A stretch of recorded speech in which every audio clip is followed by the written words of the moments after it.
trap. Don't do it. Don't watch it. Don't go see The Last Jedi. This movie is a trap. It is bad. It's horrible. No matter what the critics say. Don't you remember when The Force Awakens came out and they said it's the best Star Wars film since Empire Strikes Back? And then they did it at the same time with Rogue One. There's a thing called denial. It's the first stage of grief. It's called denial.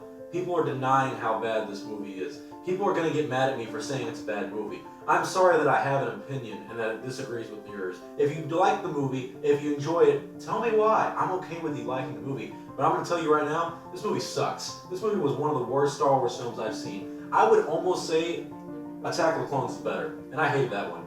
Now, a lot of people think Phantom Menace is the worst. I actually enjoyed Phantom Menace more than I enjoyed this one. This movie is 2.5 hours long for good reason. It feels 2.5 hours long. It's hard to give a review that's not spoilerish and make it short because there's so much in this movie that A, I can complain about, and B, doesn't make sense. But before we get into the bad, why don't we start off with the good? This movie is beautiful. There are scenes in this movie that are absolutely gorgeous, and you watch it and you're like, wow. There's one scene in particular, and you watch it and you're gonna go, oh my god, that's pretty cool. Or you're gonna think it's a little overrated and too much. I disagree. I think it's a very good scene, and I think it's very cool, and it's something you've never seen in Star Wars, but the concept you never thought of. And I was like, oh, that's pretty cool. I like that. There's also a scene with Luke Skywalker, and it resembles a lot of the original trilogy stuff, and it's so dang beautiful. When I saw the part with him in it, I was like, wow, I almost want to cry if this movie was good. If that movie was good, I probably would have been in tears. I kid you not. That's how beautiful the scene was and symbolic it was. I'm trying to think what else to give it. It has some cool action.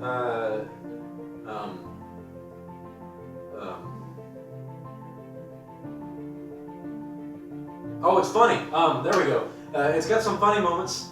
It's kind of a negative, honestly, if you really think about it. I guess it's the first segment into the bad. It's got a lot of funny moments, even from the start. The start was a very funny moment, which was kind of weird for a Star Wars film. Normally when you watch Star Wars, there's funny characters. Like C-3PO, he makes a joke kind of for the audience in a way. But you also have characters like Han Solo and Obi-Wan from the prequel trilogy.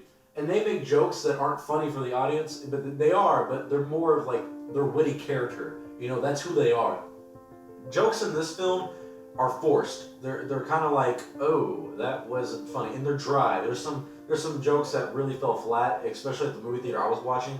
There'd be like one guy who'd be like, like he wouldn't laugh that much. Like there's one guy laughing, really. Like it wasn't that funny. There's a lot of other funny moments though, where you watch it and you're like, oh, that's hilarious. That's really funny. I like that. Especially the opening scene with Luke Skywalker. It's hilarious. It's one of the funniest scenes in the movie. So there's a lot of funny moments in this movie that I do enjoy and I do appreciate. That's about it. That's where it kind of goes off the rails. This movie does not feel like a Star Wars movie. It's 2.5 hours long, and it drags on. If you've ever seen the movie Braveheart, it's very good. Braveheart is long. However, it is long, but it is entertaining. That is the purpose of these long movies. It's supposed to keep you intrigued, especially in a Star Wars movie or a movie like Braveheart, where it's action-packed, there's cool politics that go involved. There's no politics in this, thank God, but still. Braveheart had interesting conversations. It developed the character each time you did a conversation. It had epic speeches, and it really moved the movie forward, and you could actually feel like it's not 3.5 hours or 3 hours, however long it is. This movie feels like 2.5 hours. It feels like even longer. It gets to a point where you're like, oh my god, is it still going? Are they not done yet? They touch on so much, but they do nothing. That's the biggest problem with this film is nothing is resolved, nothing changes. Any question you had going into this movie is not answered. I kid you not. I'm not even spoiling anything for you because there's nothing to spoil. You don't find out anything. The two main questions I had going into this film, I'm not going to tell you them right now because I really don't want to spoil it for you.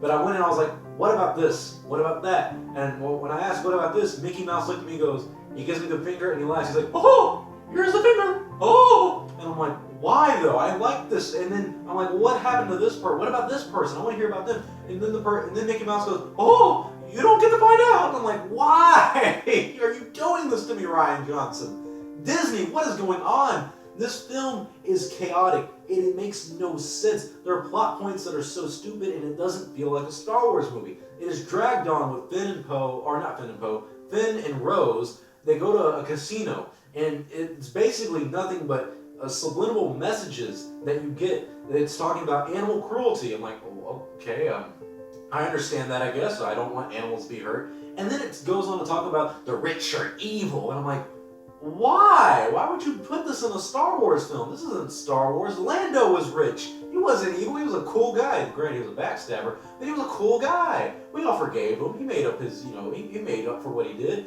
He had no choice. But still, it's messages like this where I was like, that's kind of weird for a Star Wars movie. But anyways, let's get on to the First Order and the Resistance. The Resistance is being chased by the First Order. You don't ever understand why the, Rebels won in, the original trilogy, and then out of nowhere, the First Order rules everything. That makes no sense at all. They destroy the Republic, which is basically the prequels. So that part kind of never makes sense. They never touch on that. I've read the books, yes, it still doesn't answer really anything. It still makes no sense that the Resistance is basically the Rebels. That's exactly what they are. They're just the Rebels against the First Order. And so they're being chased by the First Order. The Resistance is very low on fuel, so it's like a slug race. They're like in space, and they're a little bit ahead of the First Order, and the First Order's bombarding them from behind, and they're like the second place slug. The First Order's just chasing them. And that's the movie! Like, that's it! Like, what is going on here? So that was very weird and confusing. Luke Skywalker and Rey, oh my god, I don't even know where to get started. Luke is my favorite character in the franchise of Star Wars. I love Luke. You start off with him in A New Hope. He's kind of an annoying teenager, but he goes on this cool adventure with these guys, this old guy trying to teach him the ways of his religion and whatever. And you're like, alright, this is cool. I'm going on this adventure and I don't know anything. I'm exactly like Luke Skywalker.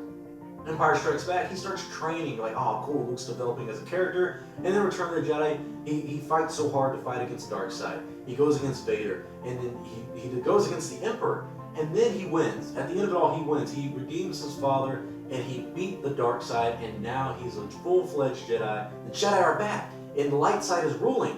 And then you get right into The Last Jedi, and he's like, oh, I give up, by the way. And you're like, what?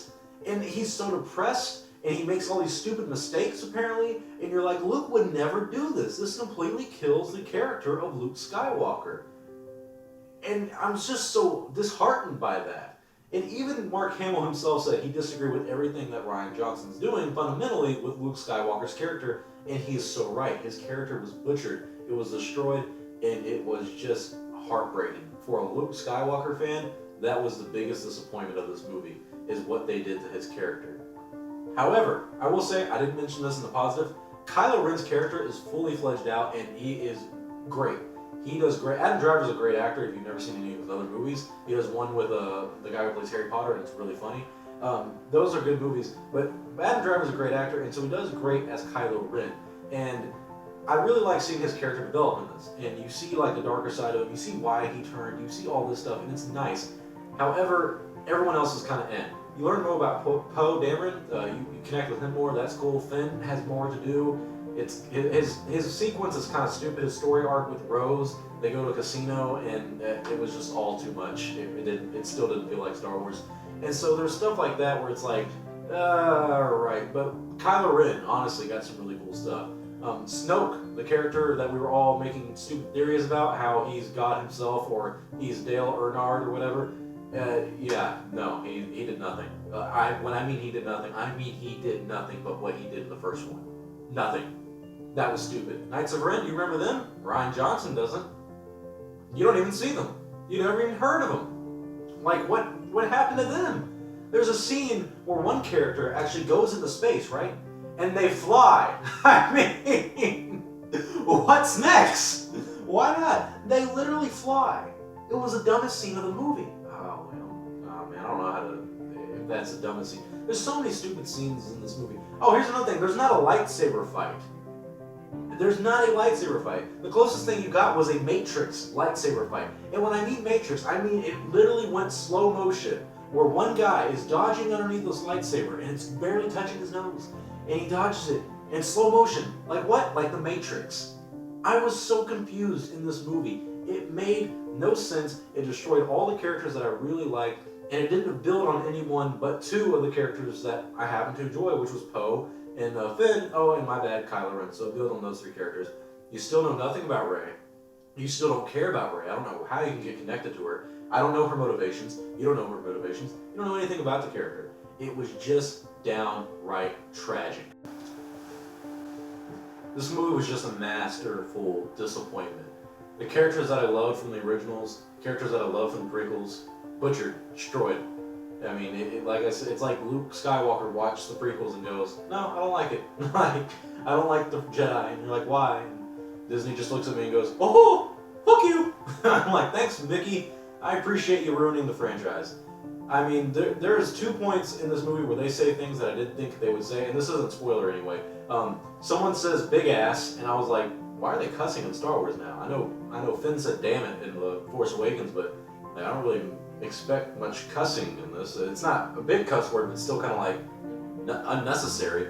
And then someone said "Godspeed." Yeah, let that sink in. Someone put God in Star Wars. Why is beyond me, but that's Disney for you guys. Go ahead, defend the movie. I don't care. Tell me why you liked it. I really want to hear why. But overall, this is by far one of the worst Star Wars movies I've ever seen. There's a cameo by a certain character that everyone knows and loves, and it looked horrible. It made no sense, and it just was bad. I'm going to make a video right after this one. It's going to have spoilers in it on why I didn't like The Last Jedi or why it sucked. And God help us. I hope you guys enjoyed this video. Hate me if you want for not liking it and having my own opinion. I know you do. You probably haven't gotten this far.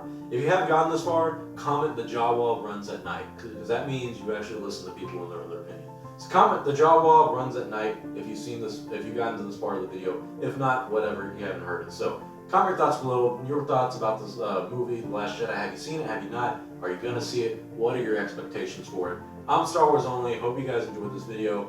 Good night. Love you all. May the Force be with you, always.